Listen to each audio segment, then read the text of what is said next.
Hai, namaku Iqbal. Dan jujur saja, aku ke perpustakaan hari ini cuma karena tugas kuliah, bukan karena suka membaca, apalagi meminjam buku. Karena selama ini, aku merasa tempat seperti ini mulai dilupakan dan ditinggalkan. Apalagi di zaman yang serba cepat seperti sekarang, aku pikir semua jawaban sudah ada di layar. Lihatlah tempat ini, sunyi, tenang, dan terasa sepi. Banyak buku-buku lama dan arsip yang hampir terlupakan. Aku mengambil beberapa buku, tapi pikiranku masih sibuk dengan dunia yang serba cepat. Scroll, lewat, lalu lupa, dan semakin lama, aku mulai lelah. Semuanya terasa ramai, tapi kosong. Dan untuk pertama kalinya, aku benar-benar diam. Aku mulai berpikir, apa yang sebenarnya hilang ketika manusia mulai meninggalkan membaca. Lalu aku termenung, dan pikiranku berjalan jauh. Aku membayangkan petani yang terus belajar memahami musim agar sawahnya tetap memberi kehidupan. Dan aku mulai sadar, semua orang sebenarnya sedang belajar. Setiap hari, para pedagang belajar memahami pembeli dan menjaga kepercayaan agar usahanya tetap bertahan. Begitu pula sebuah daerah tidak tumbuh begitu saja. Ia dibangun oleh manusia yang terus belajar.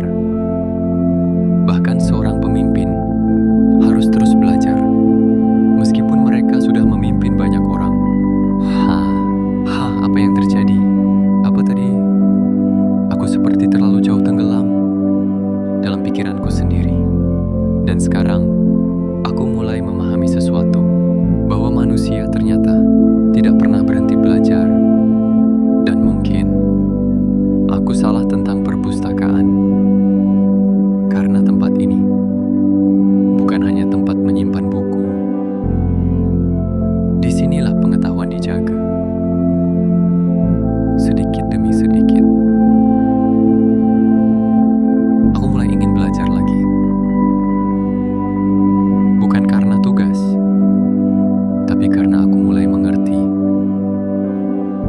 Aku mulai memahami bahwa membaca adalah awal perubahan, awal kemajuan. Dan budaya membaca adalah tanda bahwa harapan masih hidup, masih tumbuh, dan masih diperjuangkan. Karena Banua yang maju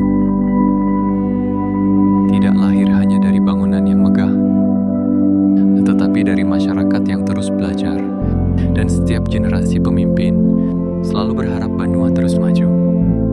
Dan perpustakaan adalah tempat harapan itu dijaga. Karena baik itu di pasar, di sawah, di sekolah, dan di setiap tempat, kehidupan selalu membutuhkan pengetahuan. Karena untuk bertahan, manusia harus terus belajar. Dan seperti padi yang harus dirawat untuk tumbuh, manusia juga harus merawat pengetahuan agar mereka menjadi lebih baik. Sekarang aku sadar, membaca bukan hanya tentang buku. Membaca adalah cara manusia membuka pikirannya dan juga menjadi roda kebangkitan bagi sebuah daerah. Aku juga sadar, perubahan besar tidak selalu dimulai dari banyak orang. Kadang, cukup dari satu orang yang memutuskan membuka satu buku, satu halaman, dan mulai belajar lagi. Karena ketika masyarakat mulai membaca, disitulah Banua mulai bangkit. Dan mungkin orang berikutnya yang akan menjadi roda penggerak kebangkitan Banua kita adalah kalian. Jadi, mari datang